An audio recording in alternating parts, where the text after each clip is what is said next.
Assalamualaikum warahmatullahi wabarakatuh. Rahayu, rahayu, rahayu. Terima kasih tetap tercurahkan kepada Tuhan Yang Maha Esa, di mana pada sampai saat ini saya dan saudara-saudara tetap dalam keadaan sehat walafiat. Amin. Mudah-mudahan saudara-saudara semua dimudahkan segala urusan. Karena apa?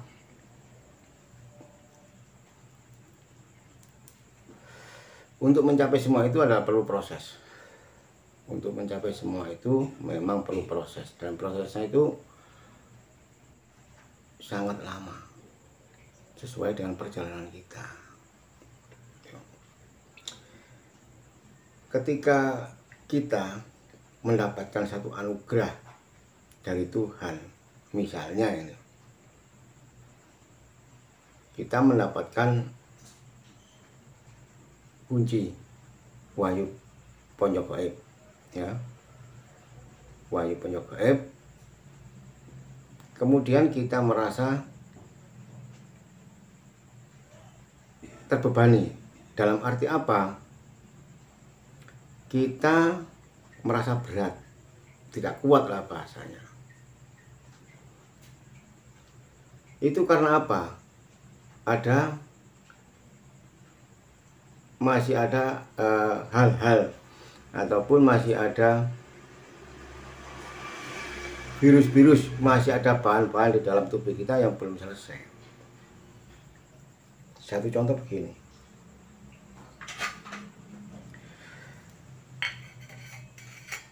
Sebagai manusia, semua itu adalah pilihan. Bukan hanya Putra Romo yang terpilih untuk mendapatkan kunci atau untuk mendapatkan wahyu Kobono. Semua manusia di dunia ini pilihan Tuhan. Artinya apa? Baik itu yang jalan di jalur agama, baik yang jalan di jalur aliran-aliran yang lain, itu semua sudah benar, karena itu sudah pilihan Tuhan. Cuma kembali ke manusianya. Menurut Tuhan semua itu sah-sah saja, nggak ada yang tidak sah. Ketika kita menghadapi suatu masalah, larinya juga kemana? Tetap ke Tuhan. Ketika kita membaca kunci misalnya, kemudian badan terasa tidak enak, atau kepala pusing, atau pening, itu kan suatu pertanda bahwa putra ini masih belum kuat menerima wahyu Kobono, masih belum kuat menerima kunci. Karena apa? Proses di belakangnya sebelum mendapatkan kunci itu masih ada pernik-pernik yang belum terselesaikan. Misalnya putra laku kunci, ini ada beberapa hal yang masih belum terselesaikan. Ada kemungkinan itu lari dari masalah. Dianggapnya bahwa kunci ini bisa menyelesaikan semua masalah. Kemudian lari dari hukum dan aturan-aturan agama yang sangat mengikat. Karena di laku kunci ini lakunya hidup, dianggapnya hidup itu bebas. Ya memang bebas itu hidup, karena kita ini manusia tetap mempunyai tata krama dan tepos liro dalam bahasa Jawa. Jadi nggak bisa dicampur aduk begitu saja. Pun begitu dengan laku agama. Dulu yang menerima wahyu dalam arti laku spiritual keagamaan, ini kan prosesnya dalam arti pencarian. Semua manusia di dunia ini dalam arti pencarian. Nah, mencari apa? Ini yang jadi pertanyaan. Kalau memang mencari itu, yang dicari itu adalah Tuhan, Maha Suci, ya jelas yang muncul Maha Suci, itu sudah pasti. Tapi kalau yang dicari itu gelar dunia, misalnya harta benda atau ilmu kesaktian atau ilmu kanuragan, munculnya ya itu semua sudah anugerah dari Tuhan, tidak bisa dipungkiri. Yang jadi pertanyaan, kenapa manusia tidak sadar gitu loh, tidak sadar dia mencari harta benda di dunia. Itu kan semua sudah anugerah dari Tuhan. Dia terlalu mendewakan, dalam arti terlalu mengagung-agungkan hartanya, terlalu mendewa-dewakan hartanya, membanggakan hartanya. Dia lupa bahwa semua hartanya itu adalah milik Tuhan, bukan milik manusia semata. Buktinya apa? Ketika kembali ke asalnya, dalam arti meninggal dalam arti meninggal, tahu nggak, ada yang dibawa sesuai dengan waktu lahir, nggak ada yang dibawa, itu sudah pasti. Kemudian yang laku spiritual, misalnya ingin sakti, dalam arti ingin sakti, tidak mempan senjata tajam ataupun senjata api. Ya, Tuhan memberi ke manusianya sesuai apa yang diinginkan. Dan di situ akhirnya dia juga lupa. Rata-rata begitu. Ini yang saya rasakan. Saya pribadi pun pernah mengalami. Rata-rata begitu. Kalau sudah mendapatkan ilmu, kekebalan, istilahnya itu, kalau dalam bahasa Jawa,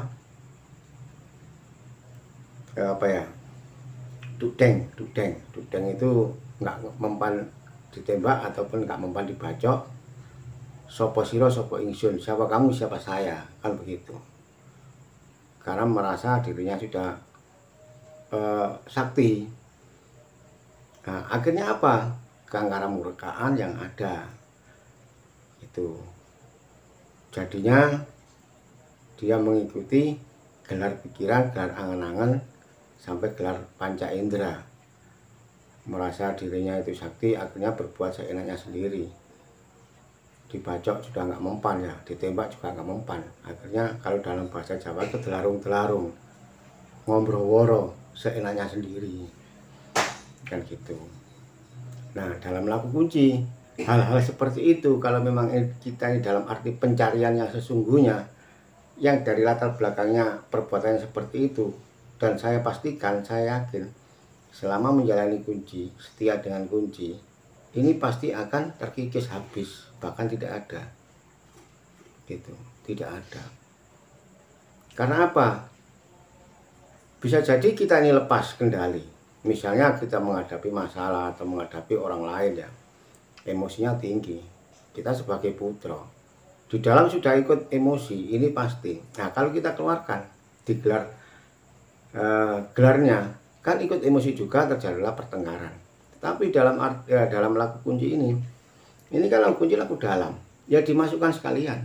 Kita masih bisa berterima kasih kepada Romo bahwa kita masih diingatkan, ini loh bahanmu masih belum selesai, kamu masih punya angkara, kamu masih punya emosi, jangan sampai ini keluar, kan begitu.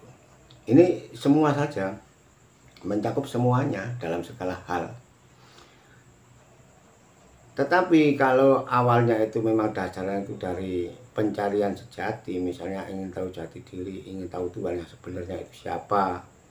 Nah, kalau sudah menemukan apa yang dia cari, misalnya dalam Wahyu Eko Briono ini, ya mestinya itu tentram. Tentram itu nggak ada apa-apa. Tentram itu nggak ada apa-apa. Gitu. Tentram itu gimana ya kalau bilang nggak ada apa-apa, ya? Oh, istilahnya ada apa-apa kunci, nggak ada apa-apa kan kunci. Nah, di situ Romo itu memberi apa saja. Gitu. Kalau dalam laku agama, laku spiritual lainnya, ya saya izinkan kamu menyebar agama seperti ini. Tetapi harus ingat bahwa agama itu juga menenteramkan, itu mestinya begitu. Agama juga menenteramkan, tapi pada kenyataannya bisa kita lihat. Gitu loh. Misalnya dalam arti dalam laku kesaktian, biasa sakti, ya kamu saya kasih kesaktian seperti ini. mau kamu bikin apa, mau kamu lakukan dengan cara apa kesaktian ini, apakah menolong orang atau bahkan sebaliknya merugikan orang, kan begitu. Bersyukurnya kita sebagai Putra Romo bisa tahu segala hal yang mencakup di diri pribadi, ya, bisa mengetahui karakter kita, bisa mengetahui pribadi kita yang sebenarnya. Oh, ternyata saya ini begini. Yang kelihatannya itu sabar, ternyata dimunculkan oleh Romo, itu dimunculkan. Sabar itu yang bagaimana? Padahal sabar itu kalau dalam sastra Jawa itu kan rasa yang menyebar. Sabar itu rasa yang menyebar. Kalau dalam sastra Jawanya rasa sing blabar, itu jenenge sabar. Blabar itu menyebar, artinya meluas. Ya rasa apa saja. Ya ada emosi, ada sirik, ada dengki, ya macam-macam lah. Namanya manusia, nggak ada yang sempurna. Padahal kesempurnaannya manusia yang mempunyai rasa-rasa seperti itu. Nah gitu.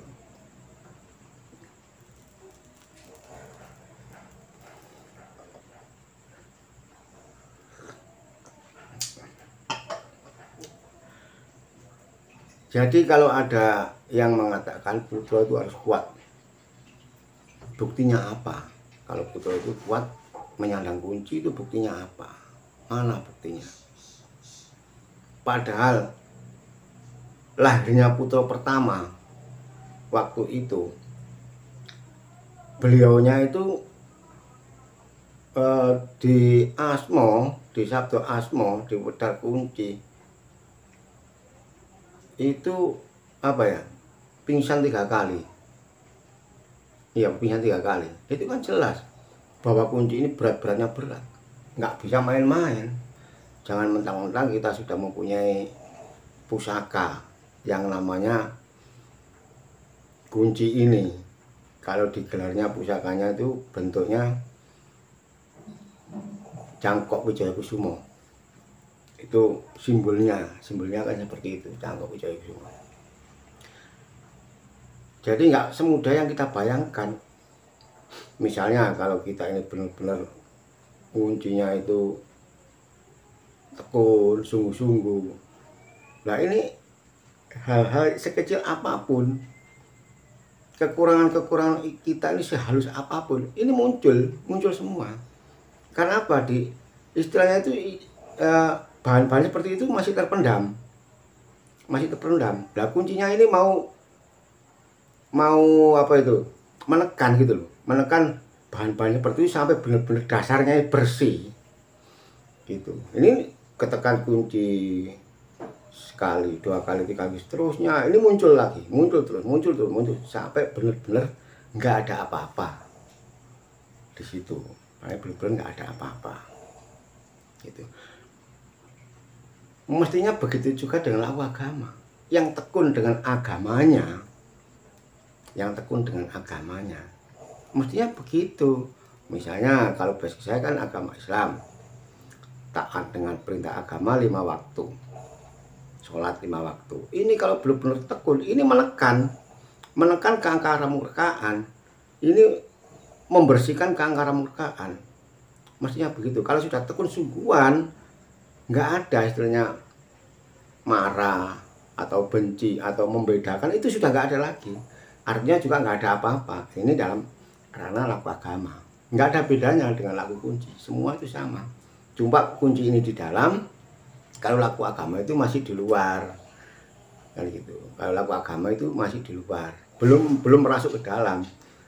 Dia masih ada anggapan bahwa Tuhan itu di sana. Tapi dalam laku Putra Romo ini, laku kunci ini, Tuhan sudah bersama kita. Kan sudah jelas kita bisa bergerak apa saja kan, karena panjenengan ingsun. Kan gitu. Ya urip hidup itu sendiri. Begitu juga dengan agama, maksudnya begitu. Nah, hidup itu adil, tidak pernah membedakan apapun. Semua itu dikuasai hidup, baik itu laku agama, baik itu laku spiritual yang lainnya, laku aliran apapun, itu semua masih dalam lindungan hidup. Karena apa? Dengan kasih sayang hidup. Jangan sampai orang-orang yang laku-laku seperti itu terjadi keangkaran murkaan. Jangan sampai terjadi kerusakan dunia. Mestinya kan seperti itu, mestinya gitu. Tapi ya gimana lagi sih? Yang namanya manusia. Sempurnanya memang begitu, ada salah, ada benar. Kalau hidup benar, kebenaran sejati hanya milik hidup, kebenaran yang hakiki hanya milik hidup. Kita sebagai manusia, apalagi sudah mendapatkan sabda asmo sebagai putra, mestinya paham di situ. Kalau hidup itu sudah benar, apa yang kita lakukan juga harus benar semua. Benar buat siapa? Pertama buat pribadi kita sendiri, yang kedua buat lingkungan keluarga, yang ketiga lingkungan sekitar, kemudian menyebar ke alam semesta. Ya untuk siapa saja. Mestinya begitu. Karena itu sudah dalam lindungan hidup, sudah milik hidup semua. Coba kita bayangkan, seandainya nggak ada hidup, misalnya nggak ada yang namanya hidup, nggak ada roh, apa ada kita di dunia ini? Dunia pasti ada, itu wadahnya hidup kok, itu tempatnya hidup kok. Tapi kalau kita bayangkan, kalau kita rasakan dengan sungguh-sungguh, kita tarik ke dalam, semakin ke dalam, semakin ke dalam, semakin ke dalam. Seandainya nggak ada hidup, kita pasti nggak ada. Adanya di situ. Karena itu manusia adalah tetesan hidup atau wadah hidup yang terakhir, itu sudah manusia itu. Dari mulai tumbuh-tumbuhan, kemudian binatang, terakhir manusia. Ini sudah sempurna. Manusia ini sudah menjadi harapan hidup agar dunia ini menjadi tentram. Ini harapannya hidup seperti itu. Makanya digelar jagat anyar. Jagat anyar itu kan jagat baru, alamnya hidup. Kalau dulu-dulu, zaman-zaman dulu, entah berapa tahun yang lalu ya, mungkin jutaan tahun yang lalu, manusia lakunya seperti itu. Ingin sakti, diberi kesaktian, kesaktiannya disalahgunakan. Nah, akhirnya hidup mencari manusia hidup mencari lagi wadah yang tepat, laku agama. Oke, agama diizinkan sama hidup. Agama diizinkan sama hidup. Tetapi pada kenyataannya agama pun tidak bisa menentukan alam semesta. Hidup mencari wadah lagi yang benar-benar tepat sasaran. Ini terus, sirkulasi terus hidup ini. Benar-benar mencari tepat sasaran. Akhirnya dalam istilah hidup mijil itu, hidup menunjukkan jati diri yang sebenarnya, yang sejatinya. Biar jagat ini tentram. Apakah yang laku-laku agama itu salah? Enggak ada yang salah. Laku apapun di dunia ini enggak ada salah. Semua itu sudah benar. Sudah benar. Karena apa? Karena itu sudah menjadi izinnya hidup. Gitu loh. Enggak ada yang salah. Yang salah siapa? Yang salah yang mana? Kan manusianya sendiri yang salah. Sudah menjadi permintaannya, tapi disalahgunakan. Itu manusianya. Pun begitu kita sebagai putra Romo. Kalau sudah mengenal hidup, menyatu dengan hidup, mestinya kita nggak bisa menyalahgunakan. Harus benar-benar mengikuti apa kata hidup, apa pitutur hidup, kan gitu.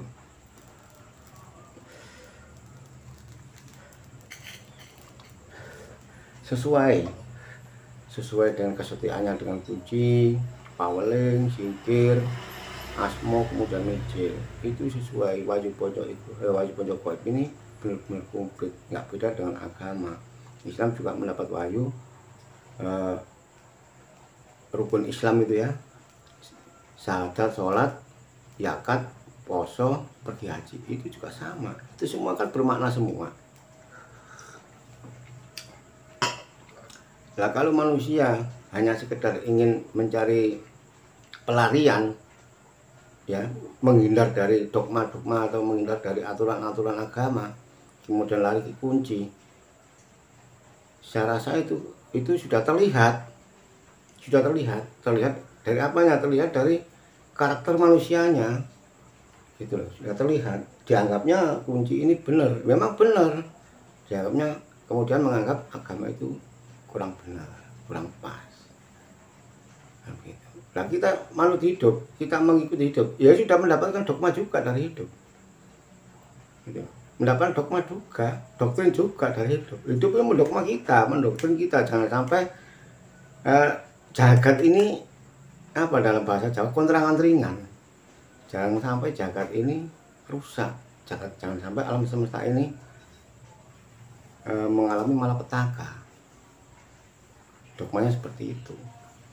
Ini sesuai gitu. Jadi hidup memang nggak membedakan, semua adalah sudah menjadi haknya hidup. Jadi kalau kita sudah mengenal dengan hidup, sudah menyatu dengan hidup, kita harus mengikuti apa kata hidup gitu. Karena apa? Hidup itu selalu menunjukkan ini yang kurang tepat, ini yang tepat. Lakumu masih kurang tepat, yang tepat ini. Tergantung manusianya bisa memahami apa tidak. Kalau nggak bisa memahami ya terserah. Kalau bisa memahami ya selamat, nggak ada apa-apa.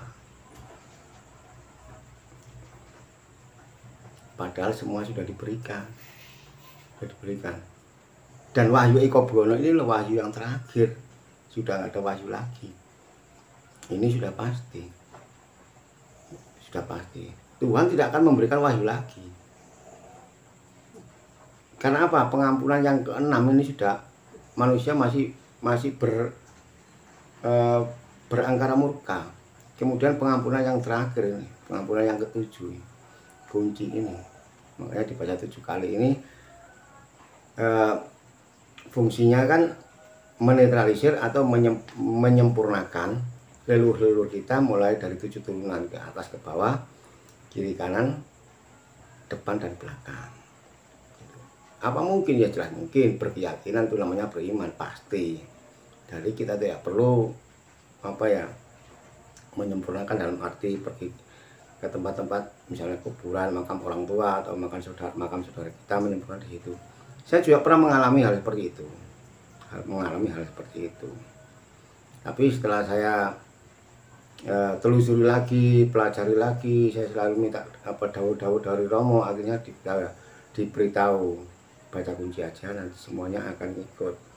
Jangankan itu saudara kita atau leluhur kita yang 7 turunan, roh-roh yang tidak kelihatan kita ini akan mengikuti. Contohnya kalau orang laku agama, misalkan ada orang yang kesurupan, contohnya ada orang itu kesurupan ya, kemudian dipanggilkan ulama atau sesepuh atau bini sepuh lah untuk menetralisir agar rohnya itu yang dia anggapkan jin, agar jinnya itu tidak hinggap di tubuh seseorang. Padahal maksudnya yang dinamakan jin itu, kalau saya bilang jin ya, dia ingin kembali sempurna, kembali ke asalnya. Wa ma khalaqal jinna wal insa liya'budu. Aku ciptakan jin dan manusia hanya untuk menyembah atau berbakti kepadaku, kan gitu. Nah dia misalnya kayak jin itu, kalau saya bilang roh-roh orang-orang terdahulu masih belum bisa mengabdi karena belum mengerti jalannya, yang usianya ratusan tahun yang lalu. Ini masih gentayangan di jagat semesta ini, di alam semesta ini masih banyak. Kalau kita bisa melihat dengan kasat mata, wah ngeri. Dan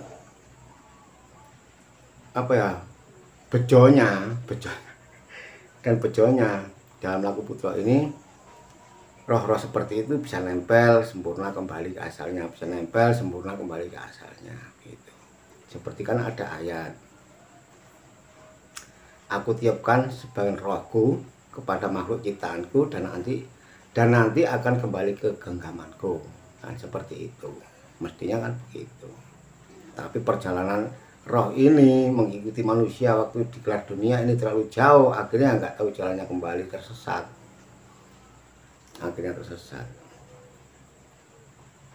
Nempel ke orang, dipanggilkan sesepuh atau pesepuh, kiai atau ustadz untuk meruqyah. Lepas memang, tapi masih ada. belum sempurna, belum kembali ke asalnya, masih ada. Itu masih ada. Nanti nempel orang lain juga. Di situ dirukia lagi, lepas lagi. Akhirnya kalau manusianya itu secara spiritual, laku agamanya tekun, dia nggak bisa nempel ke manusia, akhirnya nempel ke tumbuh-tumbuhan misalnya, ke batu atau rumah-rumah kosong, itu sebagai tempat tinggalnya. Terkadang yang ya maaf saja, orang-orang yang melakukan tradisi kesenian dihadirkan lagi, dimasukkan rohnya orang seperti itu. Tapi saya yakin dan saya pastikan ini nanti akan lambat laun ini yang terkikis untuk menjadikan dunia ini tentram. Ya sesuai dengan laku kita sebagai putra, harus benar-benar bisa memahami hal-hal seperti itu. Apakah itu salah? Nggak ada yang salah, saya bilang nggak ada salah.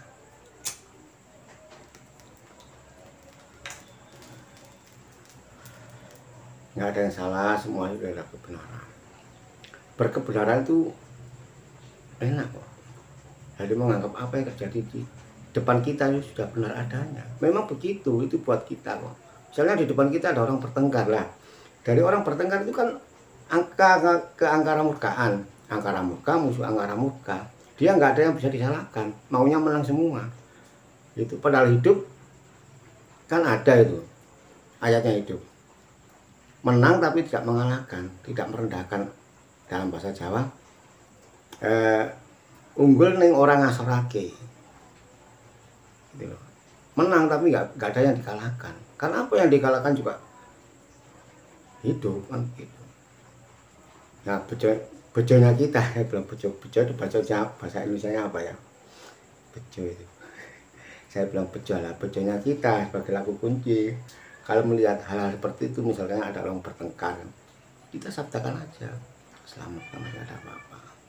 Atau kita baca kunci, tapi nggak disuarakan di dalam, nanti akan kolek sendiri, akan masuk, bisa sempurna. Ya dengan cara apa? Mungkin dia akhirnya nanti sama-sama menyadari. Karena saya bilang begini, saya pernah membuktikan sendiri gitu loh. Saya pernah membuktikan sendiri. Ada suatu pertengkaran di jalan raya, nggak tahu masalahnya apa, karena tabrakan atau gimana. Angkara murka keluar semua. Nah, saya menengahi di situ. Udah mas, sabar aja, nggak ada apa-apa. Saya suruh bersama-sama minta maaf. Akhirnya sudah bubar, selesai kan. Nggak ada dendam, nggak ada apa. Makanya kalau saya bilang ini sesuai dengan apa yang saya rasakan dan sesuai dengan apa yang saya dapat. Kan nggak ada pengertian yang lain. Karena semua pengertian, saya rasa semua manusia sudah mengerti semua, baik itu laku agama maupun laku spiritual lainnya ataupun laku putra. Sudah ngerti semua kok. Makanya dalam laku ini, kita ini laku dalam. Ya kita masukkan sekalian ke dalam. Kunci, tapi tadi sudah saya bilang, kunci ini menekan. Kunci ini mengorek. Ya, bahan-bahan kita, angkara-angkara kita yang ada di dalam ini, menekan terus sampai ini keluar. Kalau sudah keluar benar-benar bersih, kunci duduk, jadinya tentram gitu. Udah cukup sekian dulu apa yang bisa saya sampaikan. Ada kurang lebihnya saya mohon maaf, karena saya sebagai manusia biasa tanpa daya upaya, semua adalah kuasanya hidup. Assalamualaikum warahmatullahi wabarakatuh. Rahayu, rahayu, rahayu.